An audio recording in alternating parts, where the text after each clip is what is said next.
Hello student, this is the fifth part of your video of chapter 1 from history. So what are the topics that we have covered in chapter? That is date to events that we have covered. Secondly, which date to be considered as important is in history. This one part is remaining that we are going to cover in this video. The next what we are going to cover is method of periodization by the perspective view of James Mill.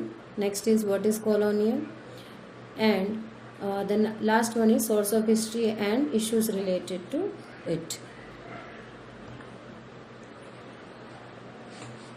So already we have covered this portion, the reason for associating dates with history. Now this is the next topic what we are going to cover. Which date to be considered as important in history? Like in your own history, the birth date is most important event in your life history. So what is the criteria do we choose a set of date as important? Which date should be considered as the important one? Now date we select, the date around which we compose our story of past are not important on their own. It is having some specific event, some kind of speciality on that particular day. If I am taking away an example, like why do we not celebrate the 16th or 17th of August? Or if I am asking again, then why do we celebrate only the 15th August? Why do we not celebrate 16th and 17th? These all are common day, but we do celebrate the 15th August. Why? Because it is some sort of important event is attached to it, and that what we are celebrating on 15th August, that is Independence Day. So we select date. And why do we select date? Because some important events are attached to it. So from 15, 16 and 17, 15th become an important day. So here is an example from your chapter that in the history written by British historians, what they have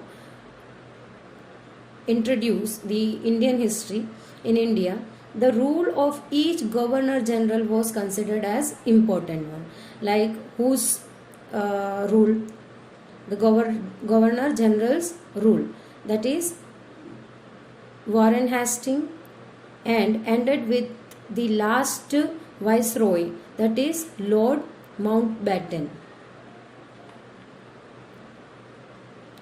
In separate chapters, we read about the deed of other governor generals also, like Hastings, Wellesley, Bentinck, Dalhousie, Canning, Lawrence, Lytton, Ripon, Curzon, Harding, and Irvine. All the dates in this history was linked to these personalities, to their activity, what they have done, their policies, their achievement. So nothing was important outside of their lives that was important to us to know. So it is just the governor general or personality concentrated history what the Britisher has produced. So India was not having anything important in the history what the Britishers was producing or introducing. So the chronology of their lives mark the different chapter of the history of British India. Chronology here means one after the one governor general as they ruled, their life history was being marked as an important one or important chapter of history of British India. So can we not write it in different way? If we can write, then how can we focus on the activity of different group and classes in the Indian society? So this was the view or perspective of the Britishers only. Then what about the other group and classes that are living in our society or in India? How can we know about them? So when we write a history or a story, we divide it into chapters. Each chapter gives some coherence, makes some sense, and can be followed. In the process, we focus on events which shapes the story what we are telling. As I said, your birth date, then something what you have achieved in your life, any kind of achievement. So there the event we are shaping it into history with dates and all, with details, and also we can shape history by dates and events. So in this process we have to focus on events which shapes the story that we are telling.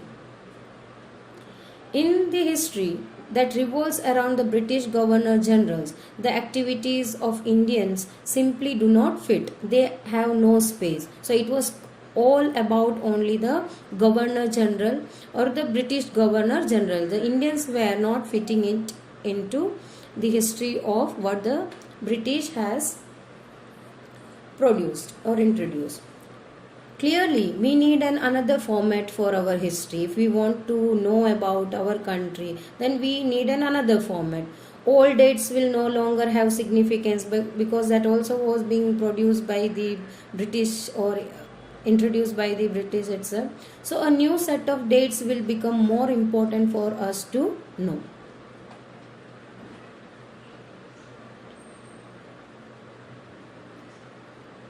How do we periodize?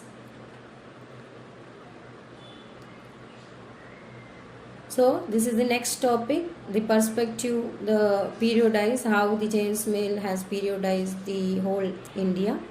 In 1817, James Mill, a Scottish, he was an Scottish economist and political philosopher, published a massive 3-volume work where a history of British India was divided.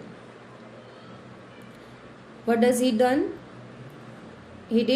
He divided Indian history into 3 periods, that is Hindu, Muslim and British, and this was widely accepted during that time. Can you think of any problem with this way of looking at Indian history?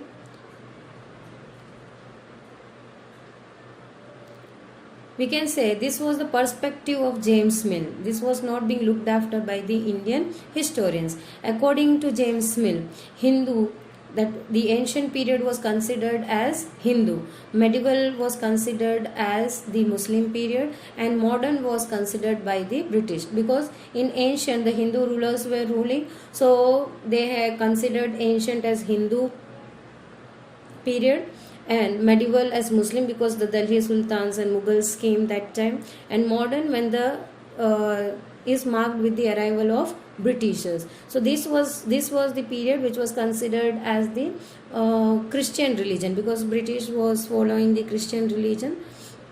So according to the religion what the rulers were following on the particular period, it was characterized. So is it right we should characterize the age or the period on the basis of the religion of the ruler of that time? So what should be our answer? Our answer would be no. This is not right actually. It is completely wrong. It is completely wrong perspective of James Mill. Now why it is wrong? Because there were other religion or other belief also which was being followed and which was not being counted or really does not matter for James Mill.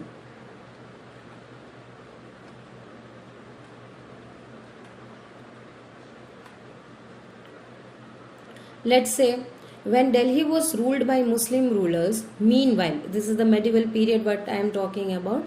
So Delhi was ruled by Muslim rulers. Meanwhile, in the south, the rulers with different rulers were ruling and with different religions. They were following different belief also. So James Mill classification was not true or cannot be justified. So limitation was offered by James Mill, which was completely wrong. He gave us 3 classification, that is ancient, that we have already covered in 6th class. We learned about the ancient period, medieval that we have covered in 7th standard, and modern, that is we are going to cover in 8th standard. So ancient was the ruling period of Hindu, and Hindu period you can consider it as where we have learnt about Guptas, Harshavardhana, Buddha, and medieval period is all about Mughals and Marathas and all, and modern when the arrival of Britishers was happened.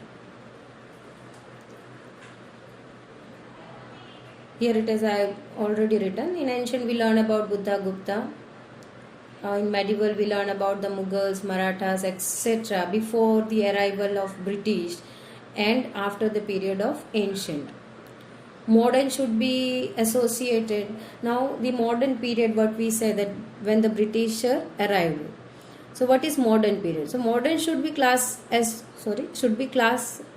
should be associated with the growth of modern forces, like what should be introduced when if we are considering the period as modern. Science should be there, science and technologies, democracy should be there, liberty, equality, etc. This could be considered as a modern period, but it was not same in the case of India.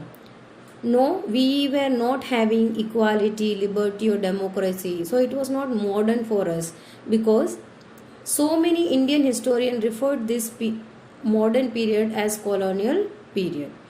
Now, why we are not having any kind of democracy, equality, or liberty? Because they have conquered India. We were not having any kinds of rights. We were not having democracy. We were not having equality. We were not having liberty. So this cannot be said as a modern period in India when the British has ruled on us. So our Indian historians referred this modern period as colonial period. Now, what is colonial period?